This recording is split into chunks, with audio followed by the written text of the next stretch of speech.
नमस्कार दोस्तों, स्वागत है आप सभी का एक बार फिर से। दोस्तों, अगर आप अपनी लाइफ में कुछ नया सीखना चाहते हैं तो चैनल को सब्सक्राइब जरूर करिएगा। दोस्तों, घर में होने वाली छोटी छोटी बातों में कई संकेत छुपे होते हैं। इन संकेतों को अगर समझ लिया जाए तो हम जान सकते हैं कि भविष्य में आने वाला समय कैसा होगा और परेशानियों से बच सकते हैं। ज्योतिष के अनुसार जब दरिद्रता बढ़ने की संभावना होती है तो घर में छोटी छोटी बातें इशारा करती है। आज के इस वीडियो में हम आपको बताएंगे कि गरीबी बढ़ने वाले कौन कौन से संकेत आपको मिल सकते हैं। लेकिन दोस्तों, उससे पहले आपसे रिक्वेस्ट करते हैं कि वीडियो को लाइक जरूर करिएगा, दोस्तों को शेयर कर दीजिएगा और अगर आपने अभी तक चैनल को सब्सक्राइब नहीं किया है तो चैनल को सब्सक्राइब करके बेल आइकन जरूर दबाइएगा। अगर घर में कोई मुसीबत आने वाली है तो उसका असर सबसे पहले घर में लगे तुलसी के पौधे पर होता है।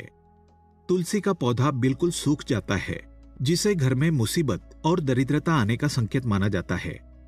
खाने पीने के नमकीन पदार्थों में काली चींटियों का पड़ जाना आपके आने वाले बुरे समय की ओर इशारा करता है। अगर आपके घर में लगे पेड़ पौधों की पत्तियां सूखने लगे तो उसे तुरंत कटवा लें। घर में लगे पेड़ पौधे हमेशा हरे भरे होने चाहिए। घर में पेड़ पौधों की पत्तियां सूखनी नहीं चाहिए, वरना बुध ग्रह खराब होता है और इससे आपके ऊपर कर्ज बढ़ता है। पेड़ पौधों को रोजाना पानी जरूर दें, सूखने ना दें। घर में झाड़ू लक्ष्मी जी का सूचक है, क्योंकि वो दरिद्रता को घर से बाहर निकालता है। इससे घर में सुख समृद्धि और धन दौलत आती है। झाड़ू के ऊपर पांव नहीं रखना चाहिए, इससे लक्ष्मी का निरादर होता है।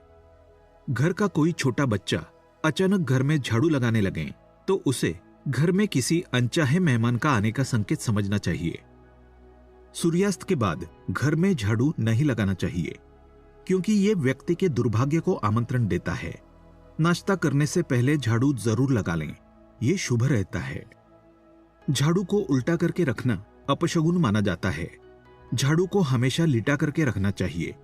झाड़ू को खड़ा करके रखने से घर में कलह बढ़ता है और घर में दरिद्रता का और गरीबी का वास होता है।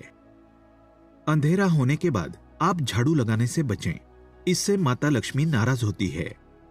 घर का कोई सदस्य बाहर जाए तो तुरंत उसके जाने के बाद झाड़ू नहीं लगाना चाहिए। कुछ देर के बाद आप झाड़ू लगाएं, वो भी भगवान से प्रार्थना करने के बाद। झाड़ू को आपको छुपा करके रखना चाहिए, किसी की नजर इस पे नहीं पड़नी चाहिए। जिस प्रकार धन को छुपा के रखा जाता है, उसी प्रकार झाड़ू को भी घर में आने वालों की नजरों से आपको दूर रखना चाहिए। वास्तु विज्ञान के अनुसार जो लोग झाड़ू के लिए एक स्थान बनाने के बजाय कहीं पर भी झाड़ू ऐसे ही रख देते हैं, उनके घर में आर्थिक तंगी का उन्हें सामना करना पड़ता है। इससे खर्च बढ़ता है, आर्थिक परेशानियों का सामना करना पड़ सकता है। दोस्तों, गाय या अन्य किसी भी जानवरों को झाड़ू से मार के नहीं भगाना चाहिए। इससे मां लक्ष्मी आपके घर से रुष्ट होकर चली जाती है, नाराज होकर के चली जाती है। जिन घरों में दूध उबल कर गिरता है, वहां पर अचानक पैसों का खर्च बढ़ जाता है। घर के लोग बीमार रहने लगते हैं और घरेलू जीवन में दूरियां आने की संभावना बढ़ती है। इसलिए अगली बार से इस बात का जरूर ध्यान रखें। बहुत से लोगों का कहना है कि दूध उबलकर गिरना शुभ होता है, तो मैं उन्हें बता दूं कि रोजाना अगर आपके घर में दूध उबलकर गिरता है रोजमर्रा की जिंदगी में, तो ये शुभ नहीं है। रोज रोज ऐसा नहीं होना चाहिए। आपको इस बात का ख्याल रखना चाहिए। अगर आप किसी काम से घर से बाहर जाएं और वापस आते ही आपको दरवाजे पर सबसे पहले छिपकली के दर्शन हो जाएं, तो इसका मतलब है कि आपका बुरा समय बहुत ही जल्दी शुरू होने वाला है। ऐसे में आपको पहले ही संभल जाना चाहिए और बुरे वक्त में हिम्मत से काम लेने के लिए तैयार हो जाना चाहिए। इस बात का ध्यान रखिए दोस्तों कि वक्त कभी भी एक सा नहीं रहता है। बुरा वक्त भी निकल जाएगा, जरूरत है सिर्फ हिम्मत से काम लेने की।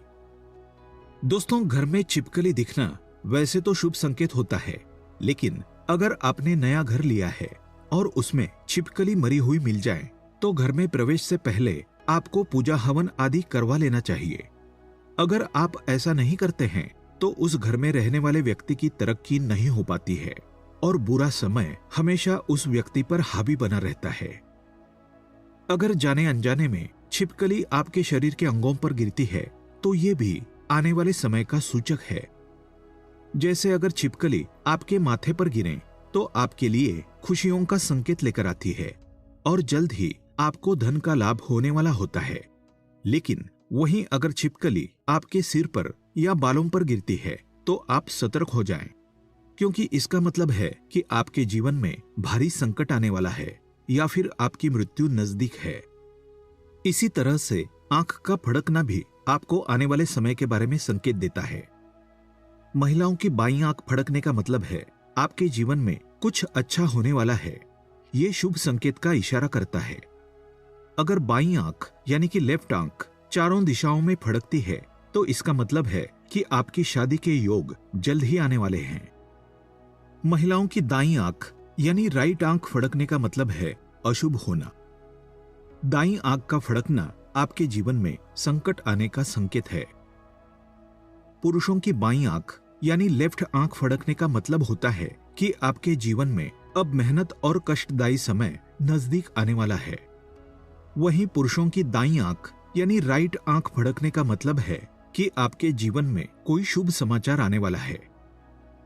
इसी तरह कौवे से भी आपको आने वाले समय के संकेत मिल सकते हैं। अगर कौवा किसी स्त्री के सर पर आकर बैठ जाए तो उस स्त्री के पति पर कोई बड़ी मुसीबत आने वाली है। अगर किसी व्यक्ति के घर पर या उसके छत पर अचानक बहुत सारे कौवे आकर शोर मचाने लगे तो ये उस घर के मालिक पर आने वाले किसी बड़े संकट या बहुत सी समस्याओं के आने का संकेत है। दोस्तों, घर में पड़े हुए कांच या चीनी मिट्टी के बर्तन बार बार तड़क कर टूट जाते हैं तो ये फिर दरिद्रता की ओर इशारा करते हैं। आज के लिए बस इतना ही। कमेंट में हर हर महादेव अवश्य लिखें। दोस्तों, अगर आपको ये वीडियो पसंद आया है तो वीडियो को लाइक करिएगा, दोस्तों को शेयर जरूर करिएगा और चैनल को सब्सक्राइब करके बेल आइकन जरूर दबाइएगा ताकि आने वाला नॉलेजेबल वीडियो आपको सबसे पहले मिले। दोस्तों, मिलते हैं अगले वीडियो में। तब तक के लिए good bye and thanks for watching my video.